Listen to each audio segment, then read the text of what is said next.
points to cover that one.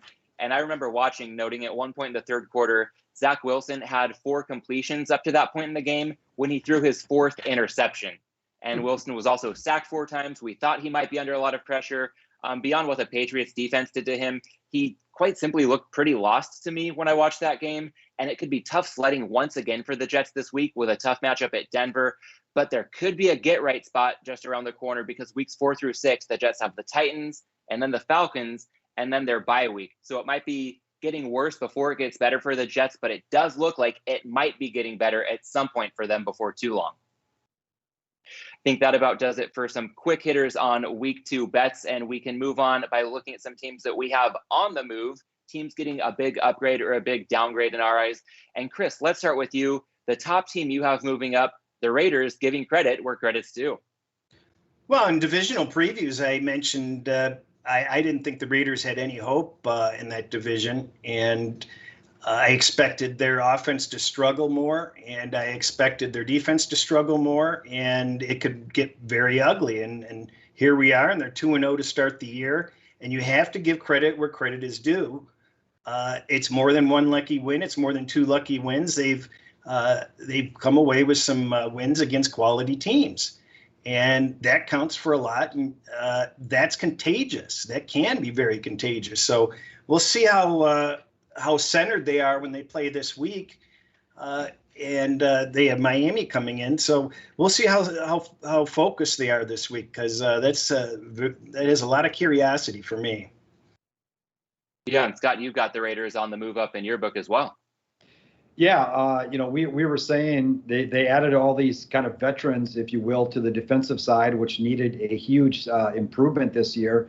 They seem to be getting it right now. We're 2 weeks in, doesn't mean a lot, but they are playing where they're allowing about a 13% less success rate than what their opponents are actually averaging on offense. So it does put them well above average right now. And it's 2 games, doesn't mean a lot. But as Chris said, it's 2 quality opponents. So you at least, give a little stock in that. And defense seems to be doing pretty well. Offense seems to be doing well. I was reading an article yesterday where they were saying John Gruden, he's trying to follow the Andy Reid recipe on offense. He's got the tight end, quarterback's playing well. He's got a receiver, Henry Ruggs, who's not as good as Tyreek Hill, but he's got speed. And it's just kind of interesting to see all that kind of come together. And so they're up in my book a little bit based on what they've done the first 2 weeks.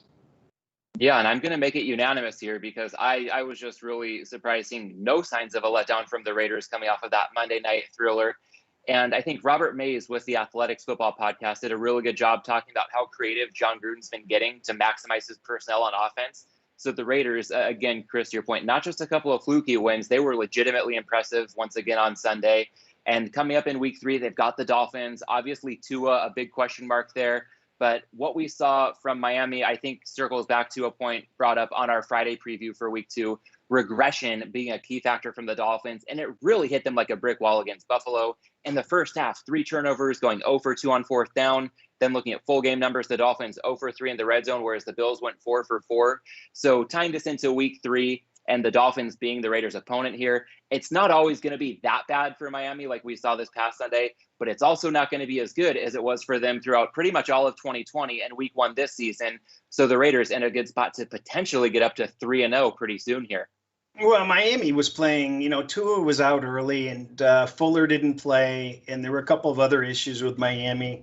So it's just disappointing. They didn't play a horrible game. The score was not indicative of how, they did some things very well, even without those players. They're going to have Fuller back this week, and I think Tua's on pace to play. So we'll just have to see. I haven't given up on Miami. Yeah, certainly didn't mean it's time to give up on them by any stretch, but with the way that Sunday broke, I would say the Raiders are in a better spot this week than we would have guessed just about 72 hours ago. Yeah. But to your point, crazier things have happened. Just tune into just about any primetime game so far this season for an example of that. So we all 3 do have the Raiders moving up in our book. And Chris, you have another AFC West team also on the move up. Well, this was a team that I mentioned that a lot of people were down on.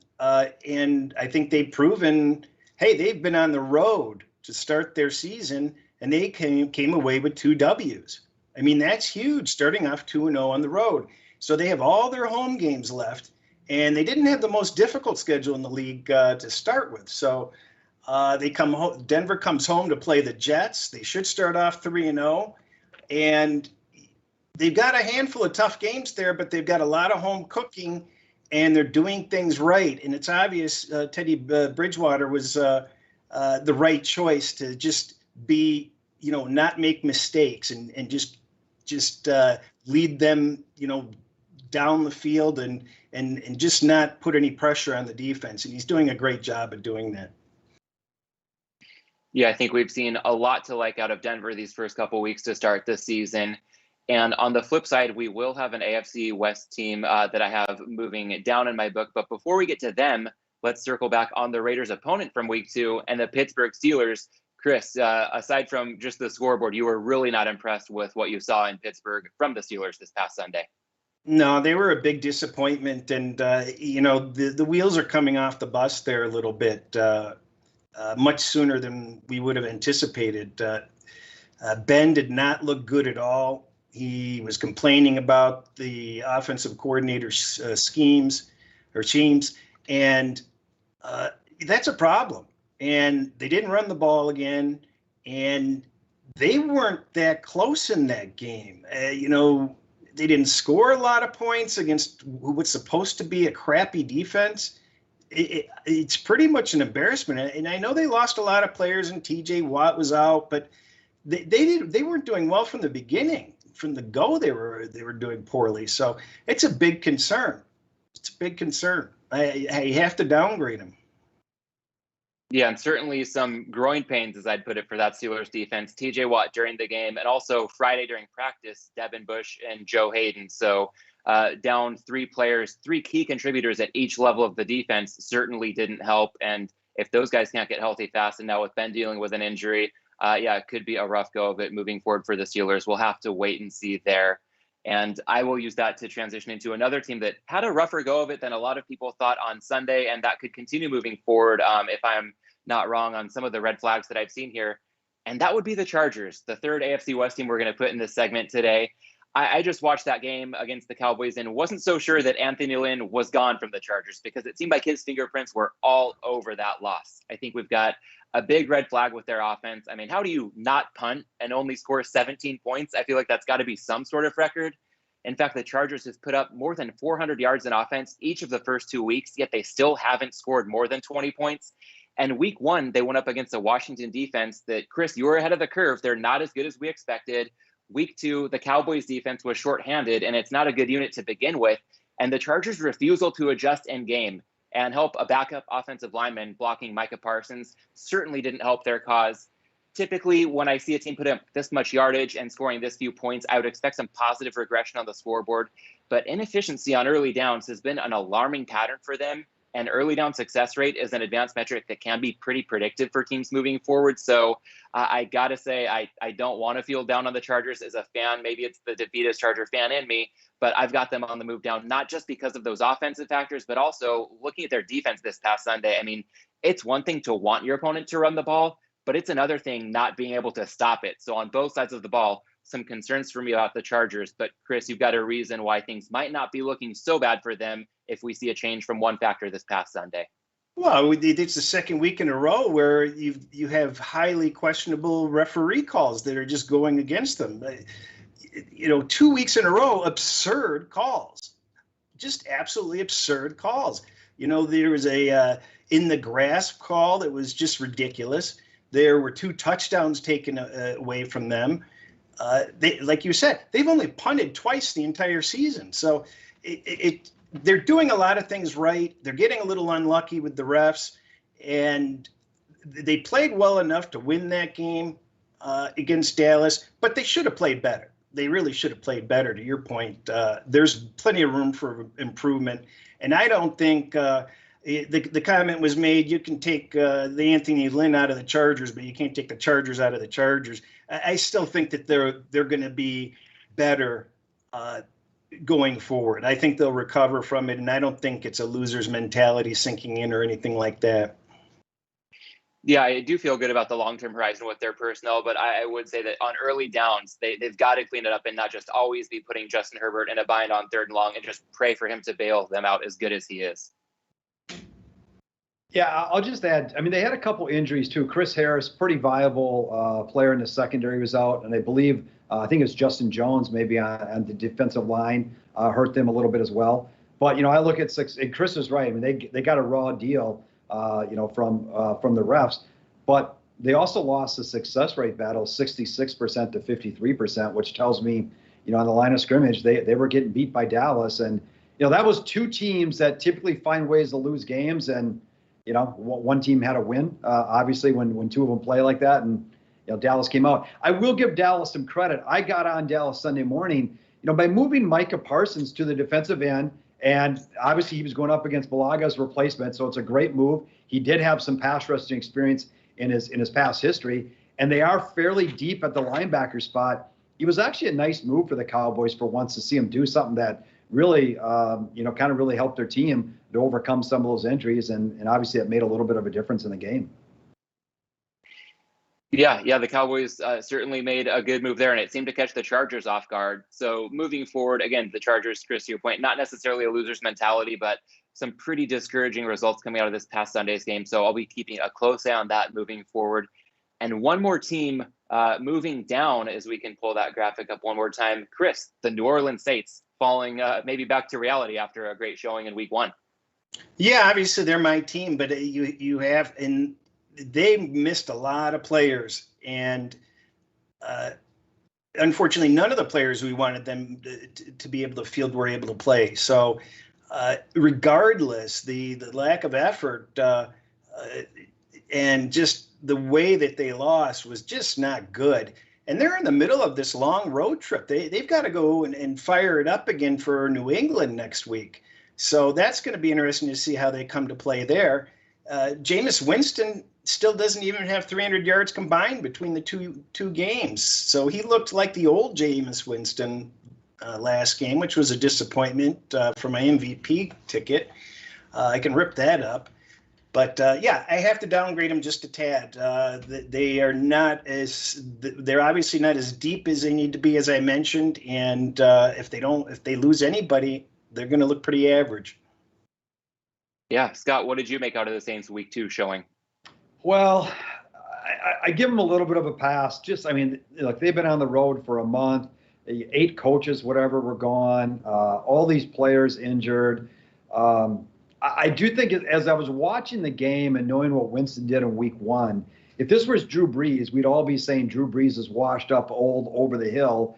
And lo and behold, it's Jameis Winston, who's, I don't know how old he is, 29, 30 years old. He's fairly young. But he's, producing the same results that we kind of complain about with Brees last year. So, and they got no receivers. The downgrade's probably not wrong because, injuries and lack of receivers and whatnot. It just all came to fruition against a team, that in-division opponent that knows them, that appears to be playing a little bit better defensively. Packers weren't really equipped to maybe take advantage of that week 1, but it bears watching going forward to see what happens with this team. It was a big disappointment. Yeah, and I've been on the fence when it comes to viewing this as a reality check for the Saints. Like Chris mentioned, or Scott, you indicated some reasons why they might deserve a free pass. I mean, when I looked at first downs and saw Carolina 28, New Orleans 6, my eyes just about bulged out of my head. I don't remember seeing anything that lopsided, especially from a team like the Saints that was pretty clearly favored to win that game. And the Saints offense, just 128 yards, a paltry 3 yards per play. You barely ever see that in the NFL. On the other side of the ball, I mean, the offense didn't get the job done, so the defense was on the field for about 39 minutes, more than 70 snaps. So certainly, some reality behind those numbers. And at the same time, with that coaching staff in shambles with the COVID outbreak last week, they have one more week kind of as nomads with the displacement from Hurricane Ida. So I'm kind of on the fence there, and I'll be keeping this forward looking. I'll be looking at the next 2 weeks pretty closely with the Saints to see whether this was indeed maybe that free pass kind of game, or if depth and other issues could be a season-long factor in New Orleans. I'll just throw one other thing out there, Matt. We kind of talked about it on the Friday show. The Saints fit into a little bit of a regression mode. And I don't have it in front of me, but it was a team that wins fairly significantly in week 1 and then goes on the road in week 2. it's always hard to predict. And again, we just talked about all these other reasons that could have created this disaster for him. But did they get a little confident beating a team that was in the NFC Championship game last year in Green Bay and think they could waltz in there? That could be part of it too. That whole regression thing after week 1. There's a lot of things here that could have came into play, and we'll just need to see more games to really get a better idea of what it all really means. Yeah, well, and speaking of more games right around the corner, we can use that as a bridge to start thinking about some week 3 lines. And Chris, I know the mantra is holding strong when it comes to staying in hurry up and wait mode. Yeah, I'm in no hurry to take any positions this week. I just want to absorb what's going on after last week. And quite frankly, I've heard a lot of other people say that too, that the action on the board hasn't been all that active. It's been the least active of the year so far. So I'm just trying to keep my eyes open. It's funny, though, I've had some debates with people about Buffalo. That seems to be an interesting game. Some people have them rated near the top. Some people have them rated near the bottom of the top 10. And I kind of put them in the middle. That 35-0 win was kind of deceptive. It wasn't that easy. And the one thing to note is Allen didn't even complete 50% of his passes, which is unheard of in the NFL nowadays. You've got Jones. Isn't he completing 75% of his passes? He's a rookie. I may be wrong on that, but there are people at over 70%. So he's back below his college numbers at Wyoming again, as I mentioned in divisional previews. Is he going to be the 69% guy, or is he going to be the 55% guy? So he didn't hit 200 yards passing. And one of the touchdown passes he threw, apparently he probably shouldn't have thrown and got lucky and got away with it. I didn't see it, but that's, what I've been told. So I think Buffalo's kind of in the middle, but some people are really buying into Buffalo after beating Miami. So something to monitor. Yeah, and right now BetUS has the Bills laying double digits, -10 at +110. So a bit of a soft 10 there, but still double digits does stand out when we look at the week 3 board. And Chris, I had Allen down as going 17 for 33, so maybe just a tick over 50% completion rate, but still that was a far cry from what you might guess when you see that 35-0 final score. Yeah. It's like being a little bit pregnant. You're either under or over 50%. Yeah, well, Chris, I know there's a few other games that are standing out. Did you want to just touch briefly on what you're looking for in a few of these as we look once again at the full week 3 slate? There's only a handful of games that really interest me. The New Orleans-New England game is going to be interesting because it's going to be really hard to pass on New England when they fall below 3, which they're kind of inching back down to, or a cheap 3 possibly. The Kansas City game looks interesting, and even the Atlanta Giants game, if you get some line movement on that game, might be worth playing. And I can't figure out why the Cleveland line is down to 7. I think they put Landry on the DL today, if I'm not mistaken, which is one problem. But they may get what's his name back, the other receiver. Yeah, Beckham. And but I'm just monitoring. The Green Bay Rams game that's going to be very interesting. Or the Green Bay San Francisco game, and then obviously the Tampa Bay Rams game. So I want to see where the lines move. I want to see what the pulse is on it all. I see no reason to jump in early because I don't see a lot of movement on any of those games coming. Yeah, and to your point, Chris, one of the games that I'm also keeping an eye on would be the Seahawks at the Vikings. Seattle currently laying 2 at BetUS, and that Seahawks defense was on the field for about 43 minutes, more than 80 snaps. So they could have quite a bit of fatigue as they fly a good chunk of the way across the country. And the Vikings on the other side, I think that was a pretty solid cover I had for them in Arizona this past week. They did get lucky with a pick 6, but they got pretty unlucky if you consider it the missed PAT plus the missed chip shot of a game-winning field goal, especially when we contrast that with Matt Prater still kicking 62-yard field goals like he's back in Denver saving the day for Tim Tebow. So I will be monitoring the Vikings defensive injury news because as choppy as that unit has looked through the first couple weeks, if they can get some guys back with that Seahawks fatigue, the Vikings defense, has a chance perhaps to be the better unit on the field. So that line, I'm just going to keep a close eye on. Again, at -2 right now, a bit of no man's land. So no need to force the issue, but plenty to keep an eye on over the next few days as we inch our way toward the Friday full weekend breakdown. And Chris, as we make our way there, you talked about a few games that you'll be watching more from maybe a handicapping perspective. But when it comes to line movement projection, I know you broke things down really well last week. Do you have any sort of read on any other games we haven't discussed yet that might move between now and Friday? Sure, but I do want to touch base quickly. Jacksonville's defense has been on the field 70 minutes, and now they've got to face Kyler Murray in the hot sun early in the season before they're fully conditioned. So that might be interesting.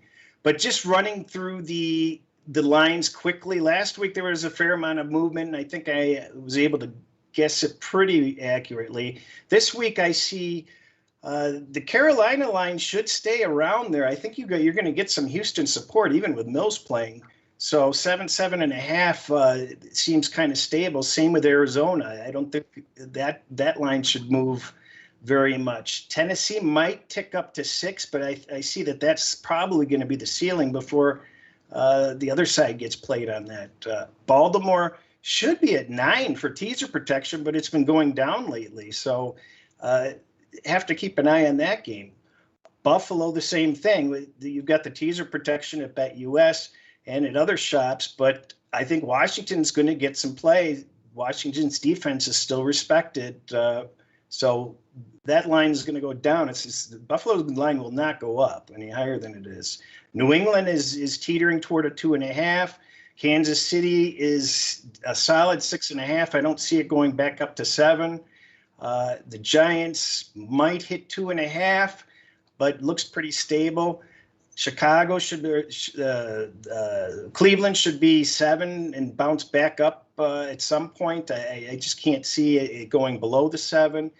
Pittsburgh, they just announced more problems. Ben's got hurt ribs. That's driving this line way down to 3.5 right now in most places. And it could even see a flat 3 if things don't improve and if Watt isn't going to play. So be careful on that game. Las Vegas, I think 4 is the ceiling on that you're ever going to see, and that could go all the way down to a 3 possibly. Denver, 11 was the ceiling, probably go down. Seattle, I'm surprised. I think it'll peak at 2.5 and come back down to pick or 1. But it could stay 2.5. And San Francisco, I think with all those injuries and such, and Green Bay doing okay last week, even with that porous defense, I think that's going to be a 3.5. That's not going to go back up to 4. It has no chance of going to 4. And Monday night, Dallas 4. I don't know how you can budge that either way at this point. Yeah, well, Scott, one thing Chris touched on a few times that I heard injuries impacting the lines, and you're kind of our specialist when it comes to that. So what are some of the injuries from week 2 that you see having an impact on the week 3 line movement that might be in store? Well, we've got some major quarterbacks. One, we hit on, Tua. It looks like maybe he'll be able to go possibly just pay through the pain. It's simply a pain deal with him, I think. Carson Wentz, obviously looking at him, he may not be able to go. Andy Dalton is out, obviously. I think that's an upgrade, actually, to Justin Fields. So I don't think there's anything hurting there. We know Tyrod Taylor's out, so we got Davis Mills in. Chris just talked about Ben, got to monitor that pectoral injury as well. A couple other ones. Chris hit on Jarvis Landry's out, but I think they'll get Beckham back at receiver for Cleveland. All the San Francisco running backs are just all banged up. That's a complete wild card there. With Tennessee, left tackle Taylor Lewin and left guard Roger Saffold, they both missed last week. Saffold was in and out, but Lewin did not play in the game. That's a pretty big move there if both those can't go on the left side of Tennessee's offensive line. Pittsburgh's all banged up. That last play of the game, wide receiver Deontay Johnson got hurt. I've not seen anything on him, so that bears watching. Of course, you mentioned J.J. Watt, Devin Bush, Joe Hayden. They lost Tyson. I'm gonna say the last name incorrectly. Luau, however you pronounce his last name. He is now gone. He was on their defensive line. Pretty decent player. And then on Philly, they probably, by my estimates, maybe lost their best defensive lineman in Brandon Graham, and they're probably their best offensive lineman in Brandon Brooks, left guard and defensive end. So both those guys appear to be gone, and that's a pretty significant loss for that team as well. Yeah, laundry list this week. I feel like week 2 was just a lot of carnage last year as well. So I don't know if there's anything there, but hopefully we don't have quite as many injuries to get to on a lot of our future shows. But with all these that could potentially be big factors, I think everything you noted there, well worth keeping in mind. And before we get to the Thursday night preview, we do have one question that we can address from the chat from our live YouTube audience. And it's asking if we see any possibility that the Bucks-Rams game moves away from the Bucks. I know some places open with the Rams as a favorite, and that has largely flipped to Tampa Bay now. I think Tampa Bay is a short favorite for good in this one, but if you guys have any thoughts, then I would love to get that perspective. I think they're a short favorite unless the public just overwhelmingly overrides the money that's going to come in between now and Saturday. Because that's when the bigger money and the public money starts to hit. Everywhere that I've heard says Tampa Bay should be favored. So I think that they'll bounce up. The books have a difficult situation here with teaser protection. So if they take that line to 1.5, then they're going to be eating a lot of Rams plus 7.5 everywhere. So something that they don't want a lot of. Yeah, we'll have. Go ahead, Scott. Oh, sorry, Matt. I was just going to say I agree, and Tampa's looked so good. As Chris said, I mean, unless the public comes in and bets it the other way, but as well as Tampa's looked, I'm just not sure that's going to happen as well. Yeah, that was kind of my takeaway. It's hard to see as much as the Rams can be a public team. I feel like Tampa Bay is one of the ultimate public teams right now. So as we see more money hit the marketplace, and from what I've heard from sharper people who I respect, all signs point to Tampa Bay remaining a short favorite in that one. So well, Tampa Bay's had this on their calendar because the Rams went into Tampa last year and beat them by a field goal. So I think Tampa Bay wants to exact a little revenge, you would think. Yeah, that's one of the marquee games coming up on Sunday afternoon. So thanks for the question. And let's get to what might not be considered a marquee game in the eyes of many bettors, but it is a primetime game. Let's talk the Panthers traveling to Houston for the Thursday night game. Currently, BetUS has the Panthers favored by 7.5, total at 43.5. Chris, what were your initial thoughts on this one, and how has that changed over the past couple of days? Well, it's funny because I thought I saw the 7.5 and I said, boy, that Houston looks great. Even with Mills at quarterback, it just seems like just too many points. And also all we've seen is Carolina at home so far. What's Carolina going to do on the road? Houston has a lot of veterans and they have a full week of practice with Mills to prepare, or at least for, as much of the week as Carolina has to prepare.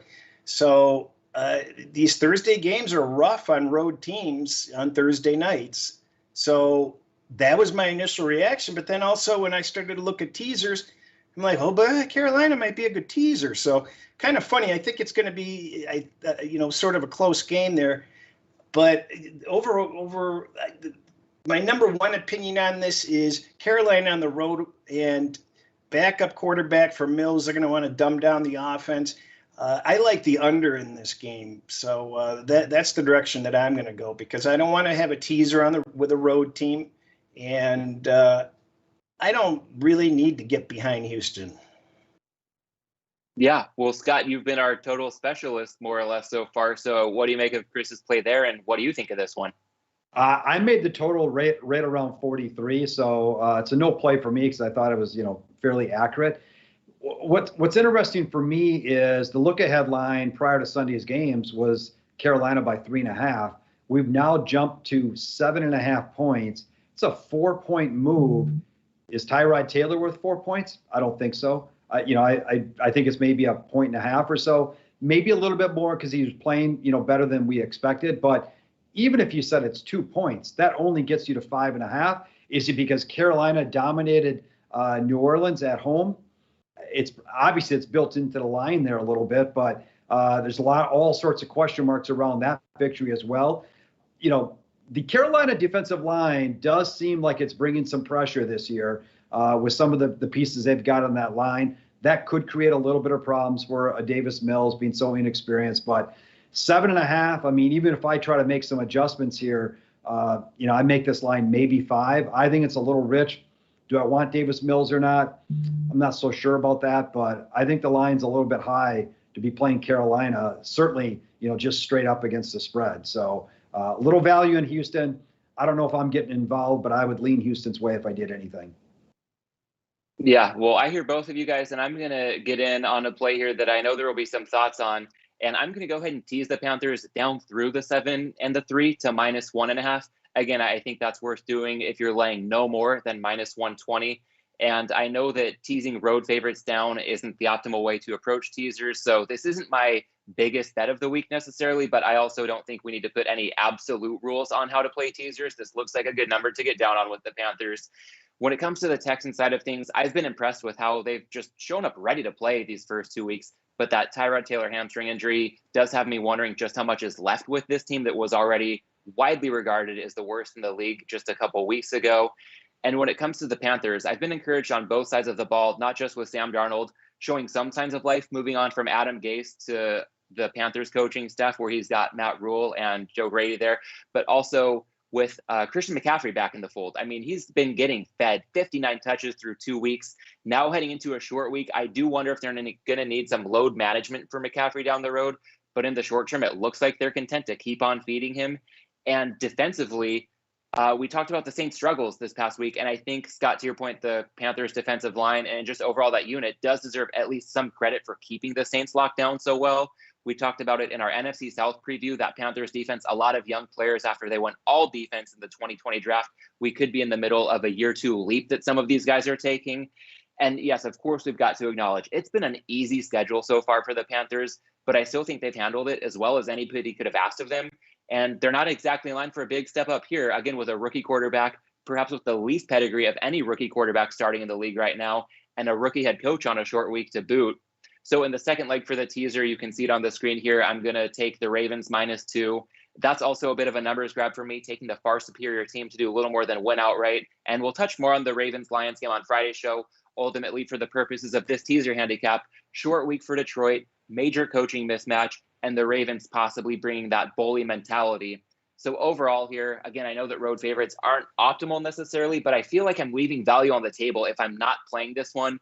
And for comparison's sake, if we look at a money line parlay with these two teams right now, the Panthers and the Ravens, you're probably going to have to pay in the ballpark of -170. So with a teaser, you can save about 50 cents. And to me, that's enough to flip this from a long-term losing proposition to a long-term winning proposition with the numbers involved. And Chris, I know you're going to have some thoughts on this, so I'll set it over to you right now. Well, I'm apprehensive about using road teams in teasers in general. It's the weakest link of teasing teams through the 3 and the 7. Over recent years, though, as Scott was talking off here before the show started, there has been a little bit better success with those. So as you said, Matt, there's not an absolute rule on that. You just have to pick your spots carefully. For me, the last thing I want to do is put 2 road teams on the same teaser.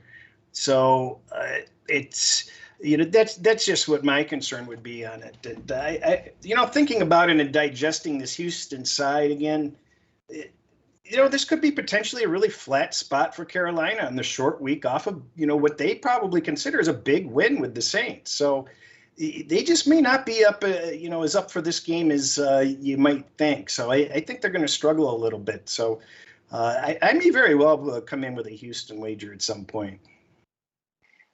Yeah, that's fair enough. Well, I hear you there. And the good thing is if you take the Houston Texans getting 7.5, and I've got the Panthers down to -1.5, there's plenty of room for both of us to win. And yeah, I don't mind a little bit of healthy tension here with how we're looking at this Thursday night game.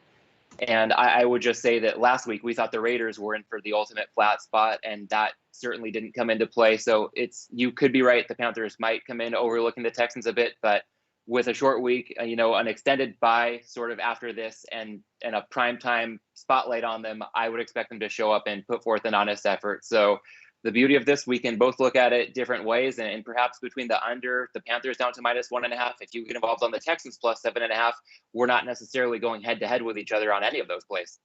No, but I just see that there's better, in my opinion, a better option with maybe Arizona or even Cleveland, although there's more to look into that game. And, even the Rams, you're probably going to get a 7.5 on that game. And even looking at Minnesota, the home team getting more than a touchdown are places that I would look before I would be looking at Carolina, just because I could see Carolina getting broken off here too, potentially. Yeah, well, one more question I'll come back to with as we wrap up the Thursday night breakdown would be, you touched on both the Vikings and the Rams as possible alternatives. Obviously, those are home underdogs, so that could play better against the angle you want to avoid of road favorites. But at the same time, when we're looking to minimize variance in a teaser, those games have really high totals, well into the 50s. So how do you look at, really high totals versus a road favorite and the levels of variance involved in each of those factors? No, that's an excellent point. When you're doing the teasers, you definitely are going to get more value with lowered point totals. Like the Cleveland Chicago has a relatively low total, and probably the Seattle Minnesota is not as good as it looks because it has that 55-56 total on it. So you bring up a good point on what you're supposed to look for, but it devalues it just a little bit, the higher the total. Yeah, well, I guess I'm breaking one rule, going with road favorites, and abiding by another, staying away from those high totals. So we'll have to see how it works out. And the beauty of this, we'll know how Carolina and Houston went down when we get back for our Friday show. So on that note, I think we can go ahead and tie a bow around this one. Thanks to everybody for tuning into the BetUS NFL show. For those of you joining us on YouTube, go ahead and give us a thumbs up, subscribe to this channel. If you have any thoughts or questions, let us know in the comments of this video. And if you're listening to this in podcast form, feel free to reach out to us on Twitter. Chris, again, at Las Vegas Chris, Scott at Sixth Sense NFL, and you can find me at mlandis18. Last but not least, don't forget to use that promo code NFL2021 when signing up at BetUS to claim your 125% sign-up bonus. And that'll do it, everybody. We're back with you Friday at noon Eastern, 9 a.m. Pacific to break down the full weekend board for Week 3. So we'll see you then right back here at BetUS, where the game begins.